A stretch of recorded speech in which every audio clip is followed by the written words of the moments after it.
Hey y'all, what's happening? It's Hunter Elliott, rangehot.com. I do hope everybody's doing well. Hope you had a wonderful Christmas or Hanukkah or whatever you celebrate. If you celebrate something, I hope you're having a wonderful New Year. As for me, absolutely.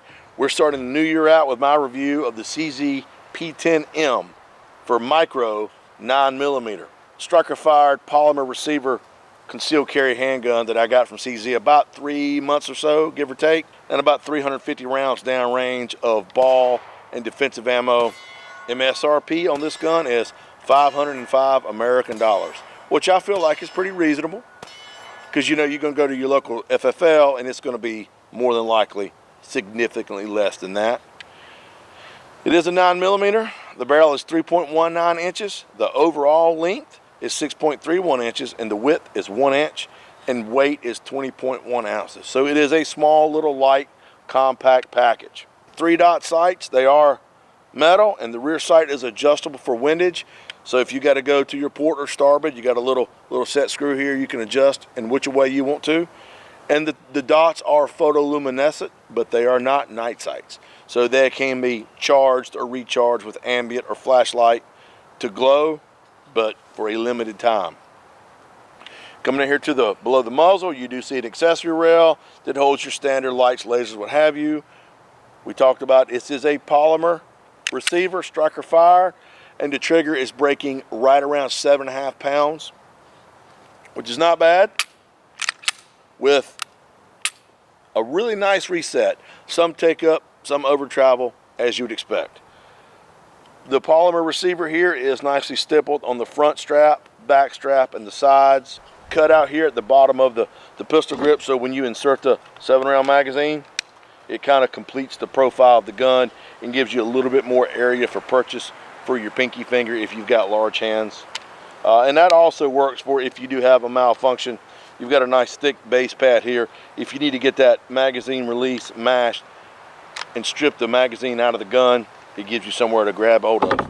I know everybody's probably going to have something to say about the 7-round detachable box magazine. 7+1. There are subcompact and compact 9mm of similar size with greater magazine capacity. Absolutely. Is 7+1 a problem? Well, that's really up to you.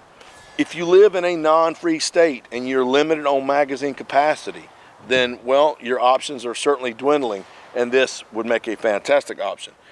I don't get all wrapped around magazine capacity too much. I'm a 1911 guy. That's what I carry. 7+1 or 45 auto seems to be very sufficient. In my opinion, CZ is good enough to send you a second magazine. So that's something you have to work out in your own head. Is that a deal breaker? If so, then CZ makes a P10 S, which is another polymer frame striker fired little micro 9mm handgun, and it is a double stack 12-round capacity, but the MSRP I think is about $120, $130 more.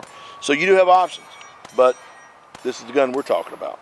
Now I'm going to have to insert an empty magazine in to lock the slide to the rear, because there are no external controls except for your magazine release right here.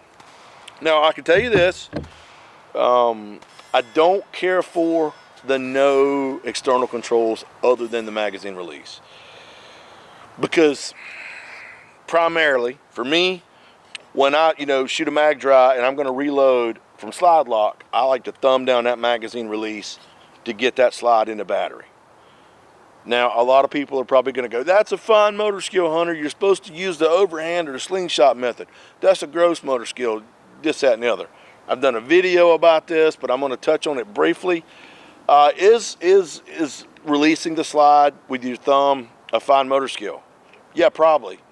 Is your trigger control a fine motor skill? Is your sight alignment, your sight picture, a fine motor skill? Firing a handgun accurately is a fine motor skill.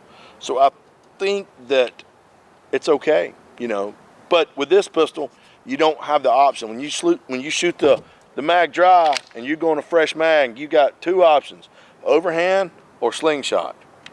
A lot of people prefer that. They say that's a gross motor skill. If that's what you prefer, then that's fine. If not, well, you're going to have to work around it if this is the gun you're going to carry. Shootability, the little subcompact micro 9mm tend to be a bit snappy. This one shot surprisingly well. It was, in my opinion, it was less snappy of the micro and subcompact 9mm I've reviewed, such as the SIG P365 for sure, the Springfield Hellcat absolutely. I would put this on par with the P365 as far as shootability, comfort, maybe a little better. But in my opinion, it beats the Hellcat up one side and down the other. 350 rounds, y'all, that's not a whole lot, but I promise you, if there was a problem with the gun, it would have showed up, and it did. It was 100% reliable, it didn't give any trouble, no malfunctions, reliability was as expected. Accuracy is what you expect out of a 3-inch 9mm. You know, you stand back 35 feet, you can keep them all in a pie plate, that's about where you're gonna be. If you're not all hung up on magazine capacity, is less more? I don't know, there's a lot of philosophical questions that could be asked about magazine capacity, and everybody's got their own opinion. And so you have to kind of make up your mind about where you're at with it. And fortunately, there's a pretty long line of P10 models that CZ offers. And so you have to kind of figure out what your criteria is, and you can pick along what they offer. But for me, 7+1 with a spare mag, I really don't have a problem with it. If you liked the video, please consider subscribing. There's going to be an article on rangehot.com that I'll link to in the description that's going to have all the stats, the specifics, some photos, and that sort of thing. So if you feel like I either A, glossed over something a little quick, or B, maybe didn't touch on it, there will be a follow-up article that supports the video. So please go check that out. I got a bunch of good stuff on rangehot.com from CZ as well. So go check that out, take a look, let me know what you think. If you've got any comments, criticisms, feedback, whatever, that's what the comment section is for. Let me know what you think. Good, bad, right, or wrong. I want to try to continue to make these videos and articles better, improve upon them, so everybody will continue to come back and watch and comment and that sort of thing. So let me know what you think. I love feedback. Okay, y'all. Well, look, that's it. Happy New Year. Hope everybody's doing well. We got some other really cool stuff in the works, so stay tuned to rangehot.com for some upcoming videos and articles. I want you to take care of yourselves and each other. Looking forward to seeing you at the range.